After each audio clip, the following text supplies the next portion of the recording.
I've got a question for both doctors and for you. And that is, Robin, are we making any progress? I mean, when we were growing up, Dave and I are about the same age now. He's just about to catch up. He's going to get there. I'll get you. All right. When we were young, you got an A on your report card. Mom baked you a cake. You had your birthday, you got a cake and your favorite food, which is usually starch. The family went out to eat on special occasions, food. We became a food society. Are parents doing any better now? I think that I think really it's education, and hopefully down the road they will be better in terms of making better food choices. And I think that occasionally you have to go out, celebrate, enjoy life, have a little sugar, but the key is moderation.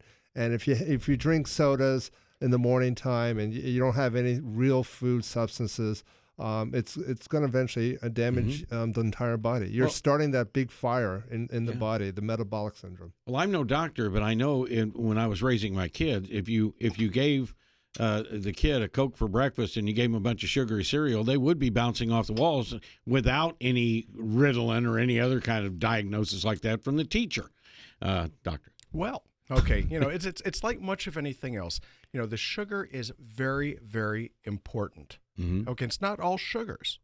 Okay, but when you're looking at fructose in particular, and we can thank our Department of Agriculture to one extent or another, but it comes from corn, and fructose does something very, very nasty, very deadly to blood sugar that the other sugars don't do, and that it inhibits the insulin receptor.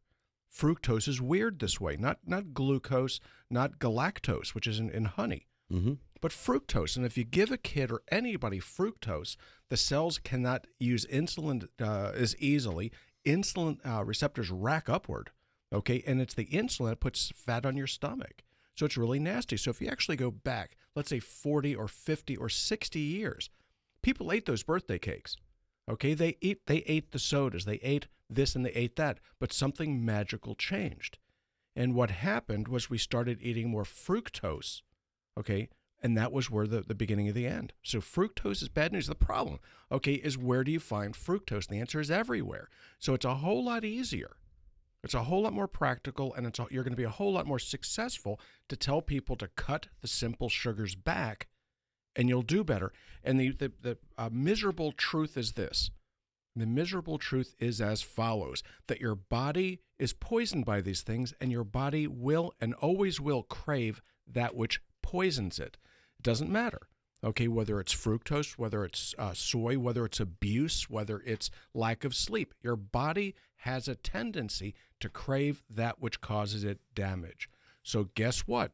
You give somebody a little bit of sugar, they tend to get a little bit addicted to it. So try to go out and eat that one. You bet you can't eat one. The Frito-Lays. It's true, actually. Bet you can't light up just one either, right?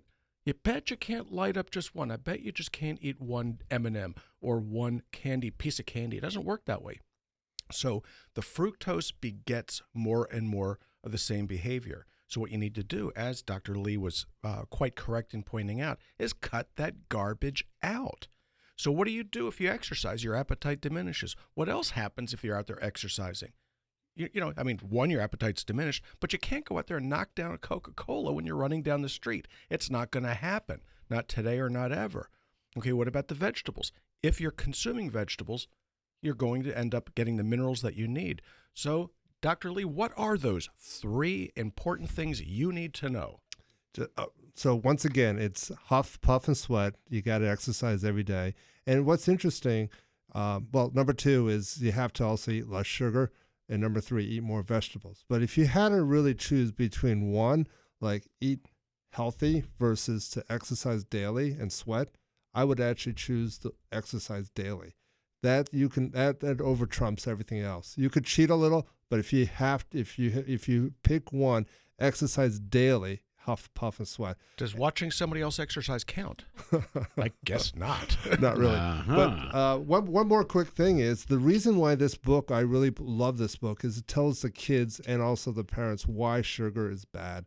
Because in this book, it's kind of like a time machine. You can see what happens in 10, 20, 30 years, the progression of obesity and heart disease and what plaque actually does. And if plaque ruptures, it causes that major heart attack, the #1 killer in the U.S. Heart disease is preventable, and I think we have to really spread that message, especially in the youth. I agree with that. And we have one text here that goes right along with your book. And somebody wants to know, what is the best way to overcome sugar cravings? Well, there's a couple things. One is I like to do a liver cleanse. And if you really do a medical guided medical cleanse, that liver cleanse, that can actually reset your craving for sugar. But there's some other supplements out there. I don't know if Dr. Klein uses Garcinia. I've been playing with a little Garcinia. It does work a little in terms of cutting down sugar cravings. Yeah, Garcinia works. It's one of those things that Brother Oz mentioned on the air. Yes. So what happened there is a lot of people are out there trying this stuff out, but it doesn't